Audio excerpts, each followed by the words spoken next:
When you consider that in Australia 40% of Australia's greenhouse gas emissions come from the burning and mining of coal, you can't be serious if you're not putting coal centre stage and if you don't have a plan to move away from a heavy dependence on coal to deliver energy.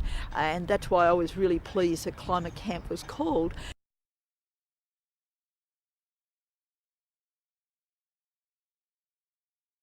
I am involved with Climate Camp because it's inevitable that more and more people are going to want information, and Climate Camp is a way of disseminating that information.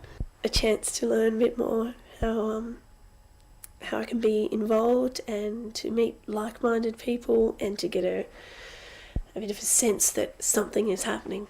I think direct action and things like Climate Camp and SOS and stuff like that as well are often like a really clear starting point for a lot of people. I would hope that people can come down to Climate Camp and meet us, see what it's like and be able to talk to us and see that, you know, we're ordinary people like anyone else. You've got to be here, be part of the number and get that message out loud and clear to the politicians, because I think they're the ones that need to see that changes need to be made really quick. I'm really excited about it and going to be going to the camp because I think it's going to really help to catalyse a grassroots direct action climate movement all over the country. Climate Camp will be an example of people trying to stop a coal train in its tracks, and like, to me that's a really powerful image. It's like Power of the people. First Climate Camp in the UK I think had 500-600 people. The next one had 15 to 2,000 people, and as a result of that there have been a series of actions taken across the country. I work at the coalface. I see the coal on the trains going to the port of Newcastle. I'm hoping to give some knowledge about what I know about what's causing these problems that we're experiencing, and to listen to others and actively engage in conversation and transfer of information. Being around people who have more experience as campaigners and activists, being able to ask people questions and get some form of answer rather than having a question in your head and muddling through it yourself. There's been a really big focus on trying to be inclusive to more people, on like it not just being the kind of usual suspects bunch of activists. Because there's this image of a bad protester in Australia, like good protester, bad protester. It could be quite easy, for direct action to be delegitimised and cast as these are bad protesters. And I mean, it happens all the time. It is important how we conduct ourselves, because there are people through the media and because they're easily able to get coverage of their distorted viewpoints who will try and discredit us. Through things like Climate Camp, I hope that it mainstreams it in some ways, kind of shows this sort of thing is a rational response. This sort of thing is something that ordinary people can do. It's not about activists, it's not about specialists, it's about you. Any action that we can attend and by nature of our attendance indicates our vote for more action, we're very interested in being involved. Change is a moral issue, and people can't ignore it anymore. The science is in, and things need to be done, and what we do affects how other people live on the other side of the world. I'm a bit of a believer that you start in your own backyard. You live how you would like everybody else to live. We'll be practicing environmentally sound food providing and waste disposal and all that where we can. There'll be energy efficient lighting there, and also use of renewable energy on site. There's childcare provided. The fact that it's in town, so if people really don't want to camp, they can find somewhere else to stay. There'll be bicycles available for use that have been taken from the waste stream and fixed up, and also hopefully the planning processes that do happen on the camp will be inclusive and democratic, not just in the sense of voting and things, but actually, actively seeking everyone's opinion and consent to what's happening. just to see how many people have come from all across the country and how many people have self-organised into groups and have ideas about what they want to achieve through Climate Camp and how that's inspired and mobilised so many people already.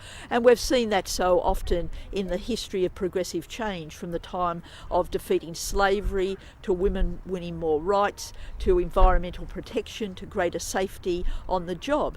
Those changes in the law didn't come about because one day MPs arrived in Parliament House and had a good idea that they would change the law. They came about because of social movements. And hopefully they'll see from the actions that, you know, there was something there, there's a lot of human feeling and positive outcomes, and they might come and meet us on the next one, and we'll get more people involved, more resources, and, you know, build a real social movement. Not even a movement really, just society. I go to Climate Camp with an open heart and an open mind. Let's hope we get a successful Climate Camp. Yeah. Go for it. Yahoo! Yeah. Happy camping. Yeah.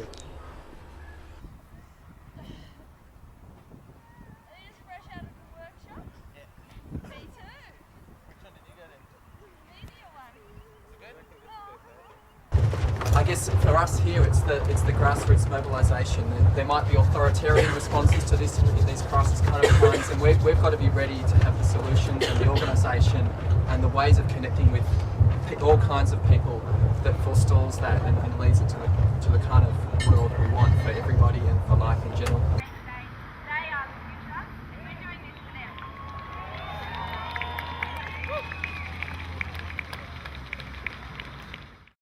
Climate Camp was a warm and fuzzy tops. Yeah, it really was. Yeah. Having that time over a period of days was excellent, and also I thought really comforting. Like, in many ways, I think we're back in the coal industry, and I never like to say it's the toughest campaign, but I've got to say I do get close to saying it's the toughest campaign. But it was part of a process, I think, of telling the story that